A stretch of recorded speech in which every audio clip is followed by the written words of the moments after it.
Welcome back to Animeverse Hubs. Today we're diving deep into one of the most fascinating and terrifying forces in the Swallowed Star universe, the Space Beast Alliance.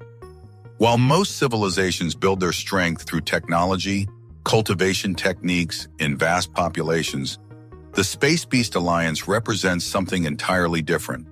Raw, primal power written into the very DNA of existence itself. Before we dive in, don't forget to subscribe.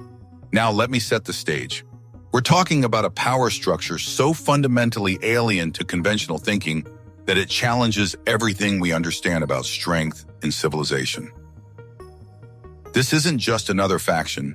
We're exploring beings whose children are born stronger than most races' greatest heroes. Imagine being born with the power that others spend lifetimes trying to achieve. That's the reality for every member of the Space Beast Alliance. While ordinary beings across the universe struggle for decades just to reach planetary level, space beasts are born at planetary level as their starting point. This isn't luck, it's genetic destiny. Let me break this down for you. The weakest space beast bloodlines, and I emphasize weakest, naturally mature to universe level without any cultivation whatsoever. Think about that for a moment. The bottom tier of space beasts achieves what most beings consider legendary status just by growing up. But the true monsters, the ones that keep universe masters awake at night, those are the 12 Pinnacle bloodlines.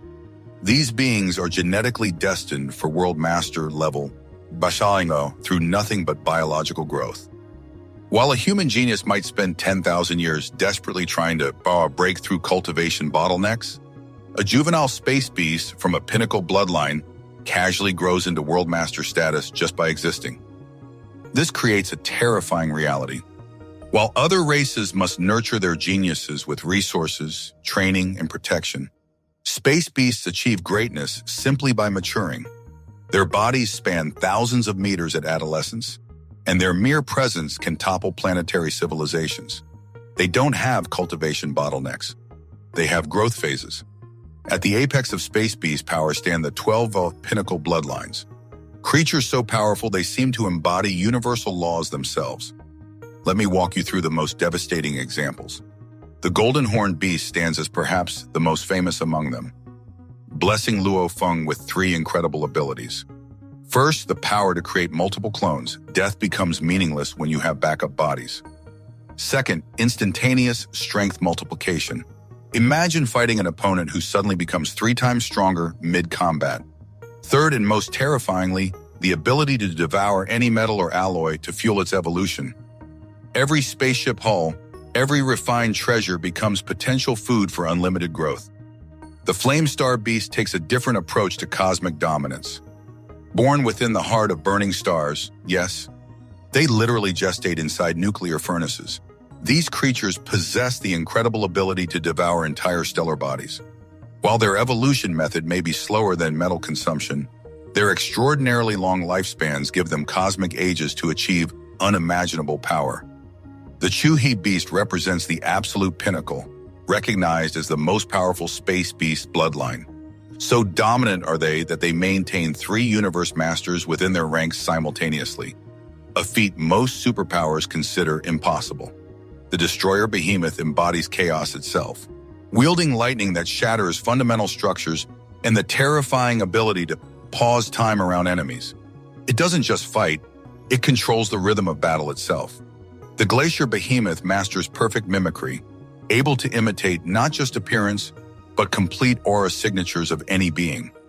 This makes them nearly impossible to capture. They can disappear into enemy civilizations while their ice powers freeze not just matter, but energy flow itself.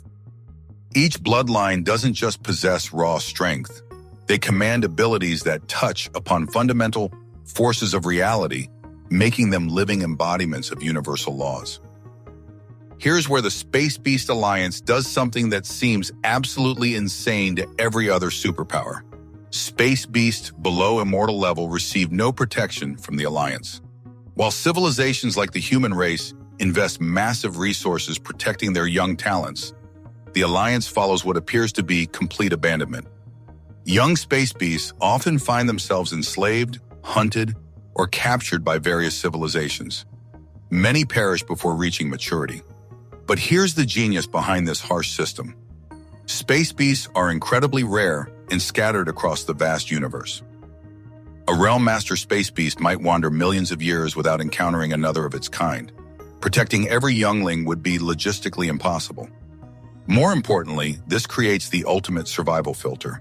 Those who survive emerge as something far more valuable than just genetically superior beings. They become battle-tested survivors who have proven their worth in the universe's harshest testing ground. Think about what this means. Every space beast who joins the Alliance has survived being hunted by entire civilizations, escaped enslavement, and fought through situations that would crush most creatures. By the time they reach immortal level, they're not just powerful, they're absolutely ruthless, incredibly experienced, and psychologically unbreakable. This system ensures that every Alliance member has essentially earned a PhD in survival from the universe's cruelest school. When the Alliance welcomes these survivors, they're not just gaining another member. They're acquiring warriors personally forged by cosmic adversity. At the pinnacle of the Space Beast Alliance stands the Space Beast Ancestor, a true god-level entity whose existence alone secures their position among the 9 superpowers. In his preferred form, he appears as an elderly human in white robes, but his true form spans tens of thousands of kilometers with 9 sharp horns adorning his massive head. What makes him truly formidable isn't just individual power. He's created an entire hidden realm, serving as the Alliance's ultimate sanctuary. The Beast God sector exists as a restricted territory accessible only through portals within his personal miniature universe, spanning 100 million light-years. Let that sink in. The Space Beast Ancestor's pocket dimension is larger than most galactic superclusters.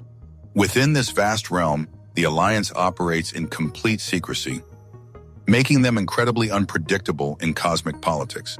Their true numbers, actual capabilities, and hidden resources remain mysterious even to other true gods. His existence serves as the ultimate deterrent. No other superpower can casually hunt space beasts for resources, knowing they risk drawing attention from a true god with both power and motivation to respond devastatingly. The Space Beast Alliance occupies an absolutely unique position among the 9 superpowers. While other superpowers achieve influence through quantity, trillions of humans, endless mechanical armies, billions of Zerg soldiers, the Alliance flips this concept completely. They achieve equivalent influence through pure quality over quantity. While others manage vast populations with complex hierarchies and political systems, the Space Beast Alliance exists as a collection of individual weapons of mass destruction. This creates fascinating dynamics. When other superpowers negotiate, they represent billions of beings whose interests must be balanced. When a space beast speaks, they represent maybe dozens of others, but each could potentially destroy entire star systems. Their rarity makes them incredibly valuable as allies and terrifying as enemies. Other superpowers know that befriending even one powerful space beast could tip major conflicts, while making enemies of the Alliance means facing opponents whose individual power matches their greatest heroes, while being nearly impossible to predict. This unpredictability extends to decision-making.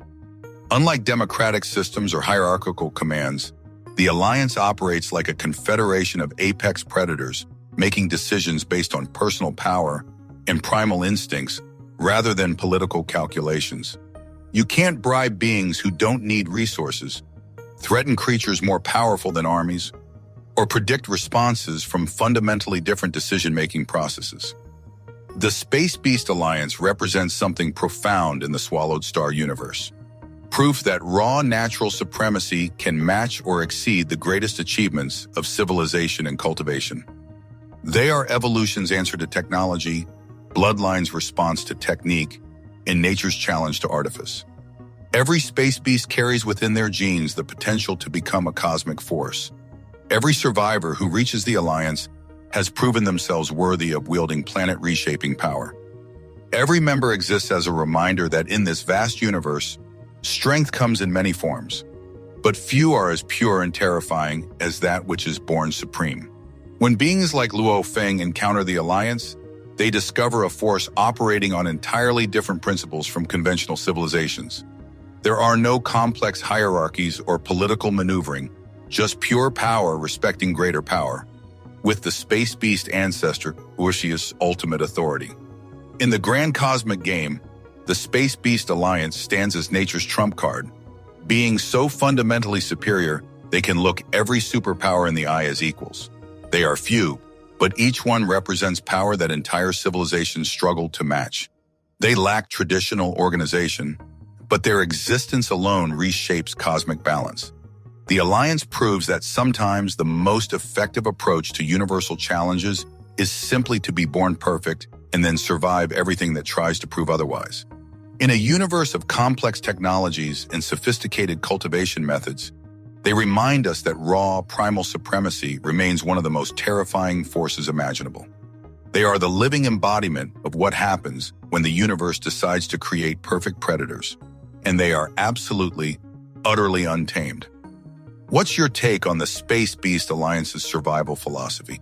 Do you think their harsh methods create stronger warriors than protective nurturing? Which Pinnacle bloodline would you choose if you could be reborn as a space beast? Share your thoughts below.